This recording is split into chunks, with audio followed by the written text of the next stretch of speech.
우리 옆에 계신 분과 인사하겠습니다. 사랑하고 축복합니다. 이렇게 한번 인사하실까요? 네, 여러분, 우리는 지금 교회력으로 사순절을 지나가고 있습니다. 예수님의 고난과 십자가를 묵상하고 그리고 부활을 소망하고 기다리는 절기입니다. 주님은 제자들과 마지막 식사를 하시고 감람산으로 가셨습니다. 그리고 군병들이 올 때까지 그곳에서 기도를 계속하셨습니다. 그 밤에 주님의 마음이 어느 때보다도 힘들고 괴로우셨습니다. 제자들이 함께 깨어서 기도하기를 원하셨지만 야속하게도 제자들은 다 피곤해 지쳐서 잠이 들고 말았습니다.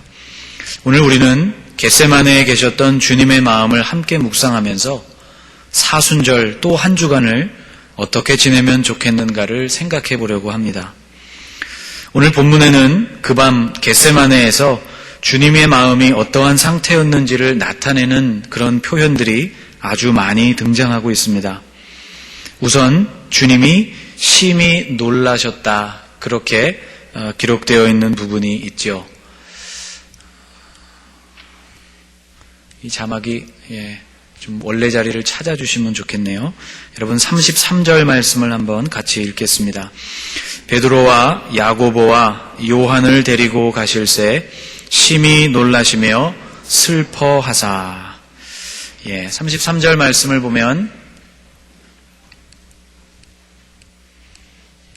이걸 오늘 넘겨주셔야 될 것 같습니다. 한번 넘겨주시죠. 방송실에서 좀 넘겨주세요.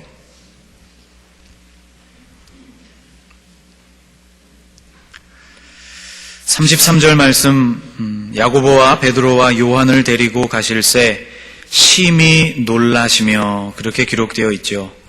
심히 놀랐다는 부분은 엑탐베오라는 헬라어입니다.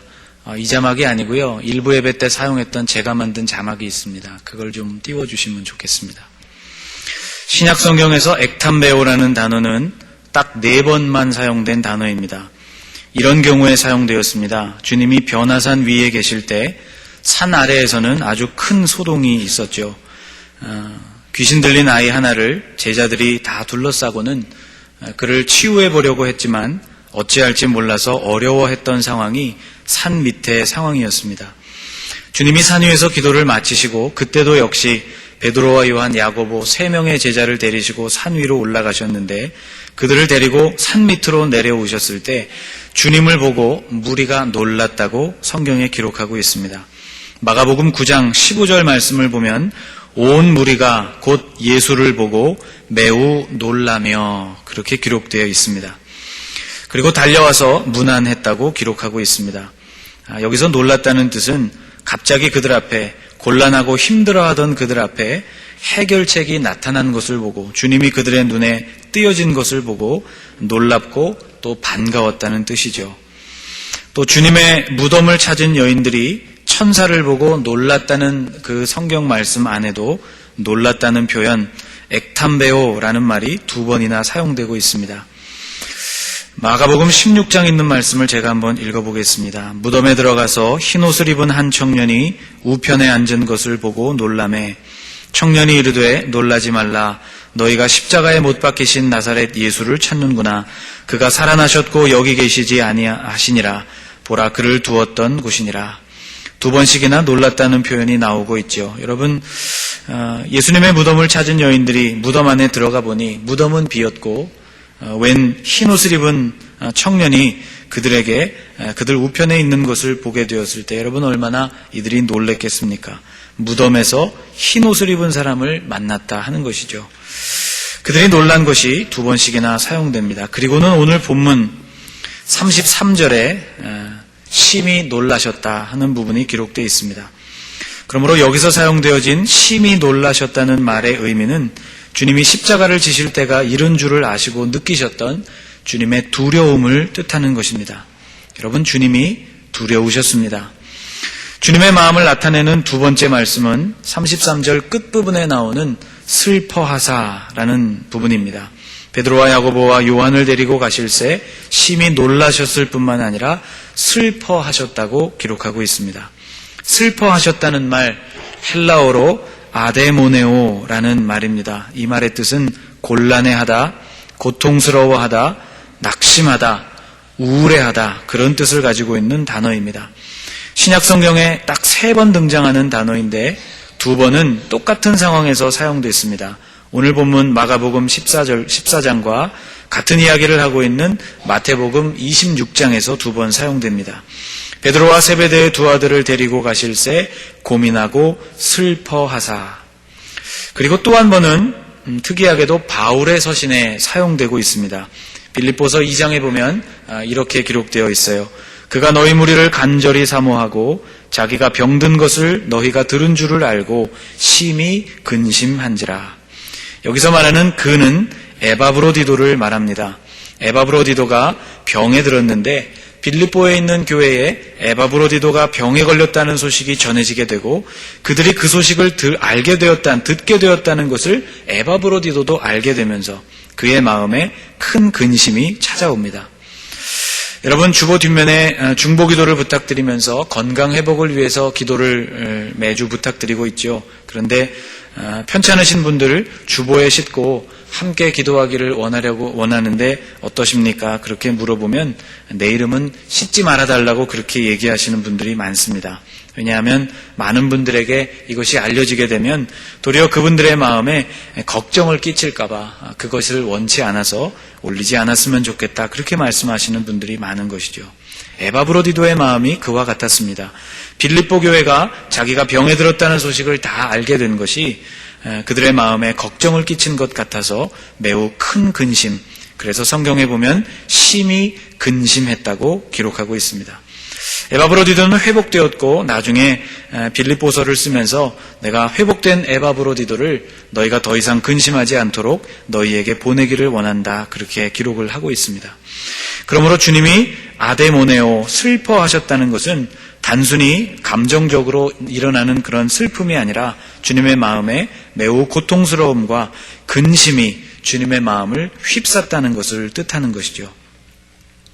주님의 마음을 나타내는 3번째 말씀은 34절에 들어있습니다.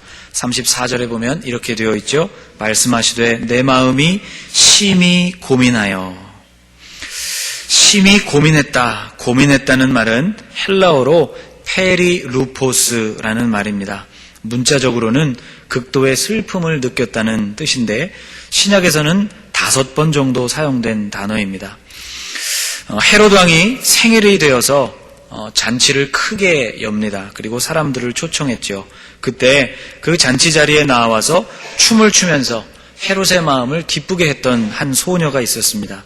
그는 헤로디아의 딸이었는데 헤로디아의 딸이 춤을 추면서 헤롯의 마음을 기쁘게 해주어서 헤롯이 아주 기쁜 마음으로 이 소녀에게 소원을 들어주기로 합니다. 네가 원하는 것이면 내가 나라의 절반까지라도 너에게 줄 테니 내 원하는 것을 한번 말해보아라. 좀 과장이죠. 나라의 절반까지라도. 그래도 그가 원하는 모든 소원을 들어주겠다고 헤롯이 그에게 이야기를 합니다. 이 소녀가 마음에 원하는 것을 헤롯에게 바로 이야기하지를 않고 그의 어머니였던 헤로디아에게로 가서 무엇을 구하면 좋을까를 묻습니다. 헤로디아가 이렇게 이야기하죠. 감옥에 있는 세례 요한의 머리를 달라고 하여라. 헤로디아와 헤롯의 옳지 못한 관계를 비판하는 것, 세례 요한이 직언을 한 것 때문에 그가 감옥에 갇혔고 그것이 계속 헤로디아의 마음에 원한 관계로 맺혀 있었기 때문이죠.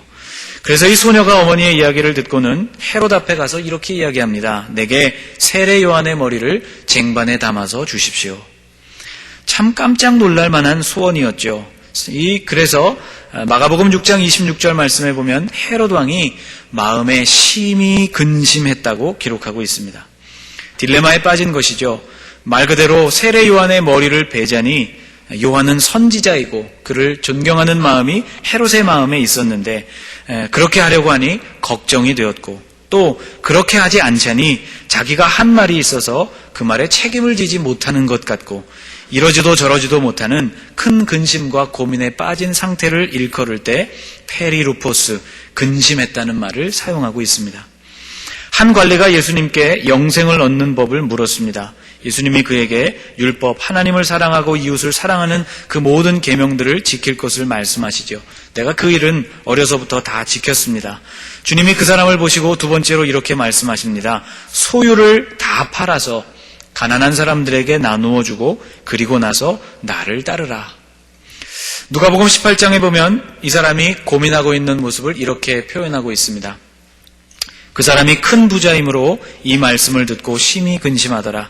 예수께서 그가 근심하는 것을 보시고 이르시되 재물이 있는 자는 하나님의 나라에 들어가기가 얼마나 어려운지. 그는 큰 부자였기 때문에 큰 근심과 고민에 빠졌다는 것입니다. 24절 말씀에 예수께서 그를 보시고, 우리 성경에는 그렇게 번역되어 있지만 원어 성경을 보면 예수께서 그가 근심하는 것을 보셨다, 이렇게 23절과 24절 두 번에 걸쳐서 근심했다는 말, 페리루포스라는 동사를 사용하고 있습니다. 큰 재산을 다 처분하고 그리고서 주님을 따르는 일이 그에게 정말 심각한 고민이었다는 뜻입니다. 사탕을 좋아하는 아이에게 한번 이렇게 물은 적이 있습니다. 야, 너 사탕이 참 많구나. 하나만 나에게 줄래? 그리고 손을 내밀었더니 그 짧은 순간 아이의 얼굴에 굉장히 많은 생각이 스쳐가는 것을 읽을 수 있었습니다. 여러분, 예수님께서 만일 여러분에게 똑같은 말씀을 여러분 들려주셨다면 여러분 어떠시겠습니까? 내가 가지고 있는 재산을 다 포기하고 그것을 가난한 자들을 위하여 사용하고 그리고 빈손으로 나를 쫓아라. 아마 모르긴 몰라도 여러분과 제 마음에 이 문제가 결코 간단한 문제가 아닐 것입니다. 심각한 고민이 이 부자의 마음을 사로잡았다는 것이죠. 그리고 마지막 두 번이 마태복음과 마가복음 오늘 본문에 사용되었습니다. 주님께서 십자가를 앞두시고 그 마음이 매우 고민하시고 심히 고민하셔서 얼마나 이 고민이 심각했느냐 하면 아주 죽을 만큼 심각했다고 기록하고 있습니다. 페리루포스라는 단어가 사용된 정황을 가만히 살펴보면 한 가지 공통점이 있습니다. 그것은 큰 근심과 그리고 슬픔이 선택의 기로에 놓였을 때 발동되었다는 점입니다. 예수님도 그러셨습니다. 십자가를 지게 된다면 극심한 고통과 모욕, 수치를 당하셔야만 했습니다. 여러분, 십자가형은 가장 잔혹한 사용 방법이었습니다. 쉽게 수락할 수 있는 그런 것이 아니었습니다. 그러나 만일 십자가를 지지 않는다면 세상을 구원할 방법이 없었습니다. 이 고민이 얼마나 극심했는가 하면 죽을 만큼이었다고 성경은 기록하고 있습니다. 심히 고민하여 죽게 되었으니. 이 헬라어 원문을 직역하면 내 영, 내 마음이 죽음에 이를 정도로 슬프다, 그렇게 번역할 수 있습니다. 십자가를 져야 할 것인가 아니면 거부해야 할 것인가, 이 고민이 주님에게 있어서는 아주 심각하고 무겁고 처절한 고민이었던 것입니다. 주님의 마음을 나타내는 네 번째 말씀은 37절에 들어있습니다. 여러분, 37절을 같이 한번 읽겠습니다. 돌아오사 제자들이 자는 것을 보시고 베드로에게 말씀하시되 시몬아, 자느냐? 내가 1시간도 깨어있을 수 없더냐?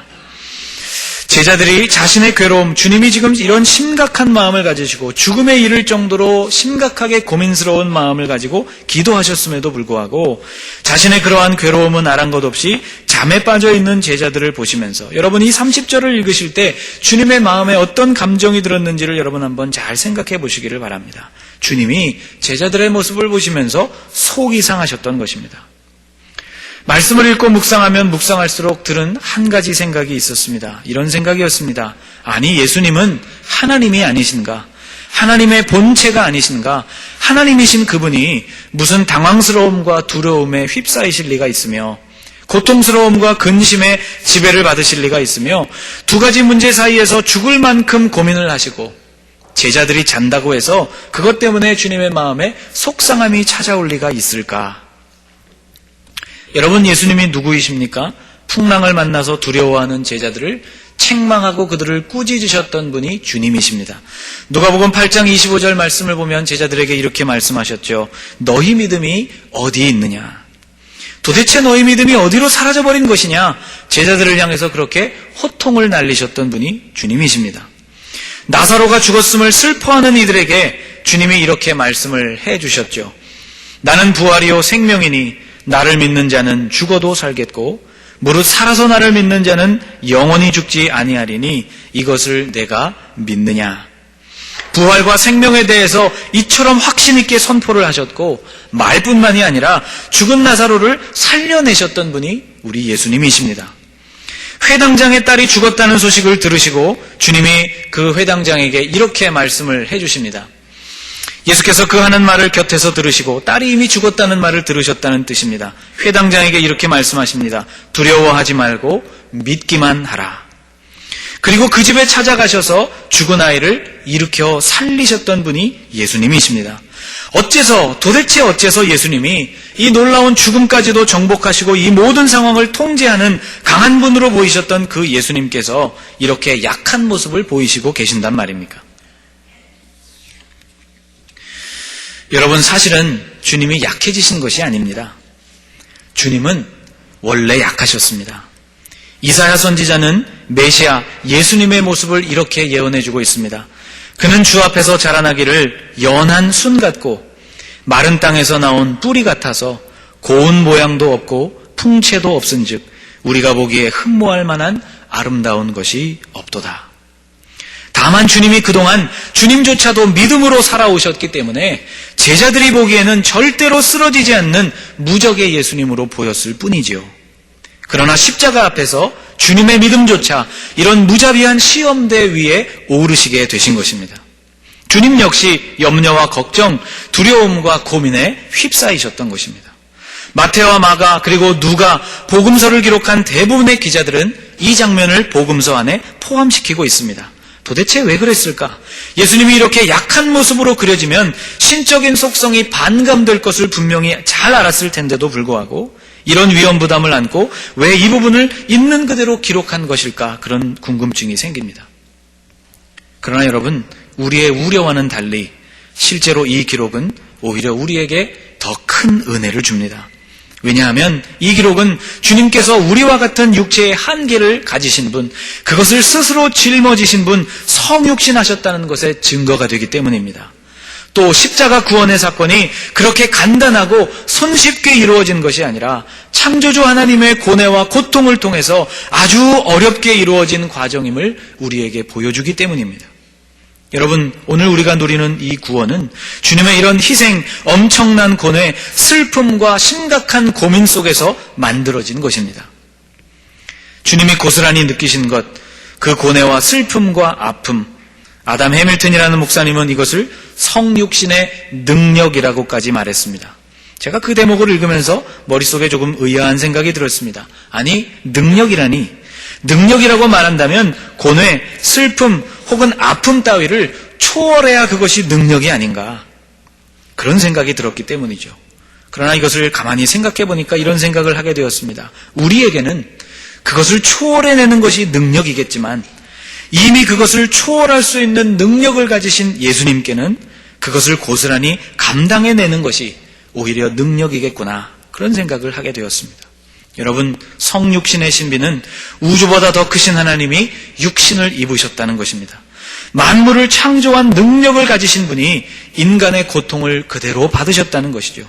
12군단이나 되는 천사들을 손쉽게 불러내실 수 있는 분이 모욕과 수치와 고통 속에서 십자가를 지시고 거기서 죽음을 받아들이셨다는 것입니다. 이것이 성육신의 신비입니다. 여러분, 주님은 왜 이런 고통과 슬픔과 고민을 그대로 받아들이신 것일까요? 우선 완전한 인간으로서 완전한 대속제물이 되시기 위함이었고, 둘째는 인간인 우리의 문제를 온전히 공감하시기 위해서였습니다.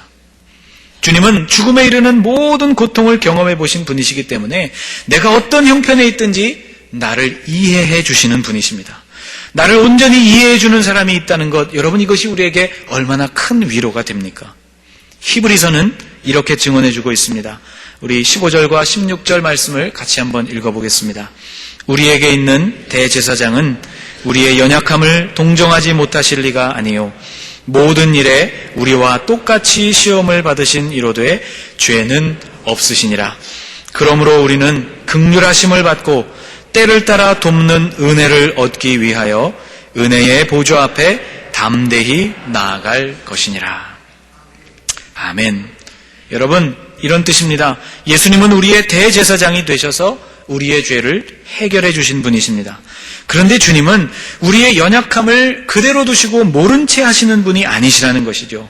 우리의 아픔을 공감하시는 분이라는 뜻입니다. 왜냐하면 예수님도 우리와 똑같이 그런 어려움을 겪어보셨기 때문입니다.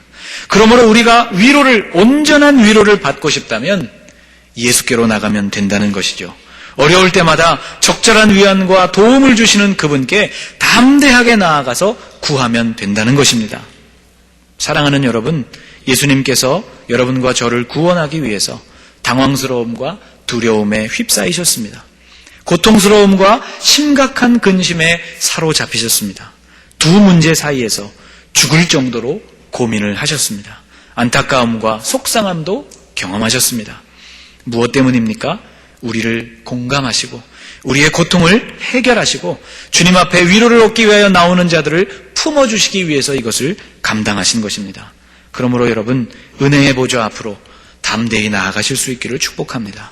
그러면 주님이 우리를 공감해 주시고 그분의 긍휼을 베풀어 주시고 때를 따라 우리를 도와주실 것입니다. 이 한 주간도 주님의 십자가 앞으로 더 가까이 나아가시는 여러분들이 되시기를 주님의 이름으로 축복합니다. 기도하겠습니다. 주님, 나를 구원하시기 위해 놀람과 두려움에 휩싸이신 주님, 고통스러움과 근심에도 사로잡히셨고 십자가를 앞에 두시고 죽을 만큼 고민하셨던 주님의 모습을 봅니다. 주님, 이 모든 것이 나의 모든 두려움과 고통, 근심과 고민, 놀람과 속상함을 공감해 주시고 그것을 대신 담당하시기 위함임을 깨달았습니다. 주님, 오늘도 세상 속에 살면서 너덜너덜해진 우리의 심령에 주의 긍휼함을 베풀어 주옵소서. 구하오니 때를 따라 돕는 은혜를 허락하여 주옵소서. 예수님의 이름으로 간절히 기도하옵나이다. 아멘.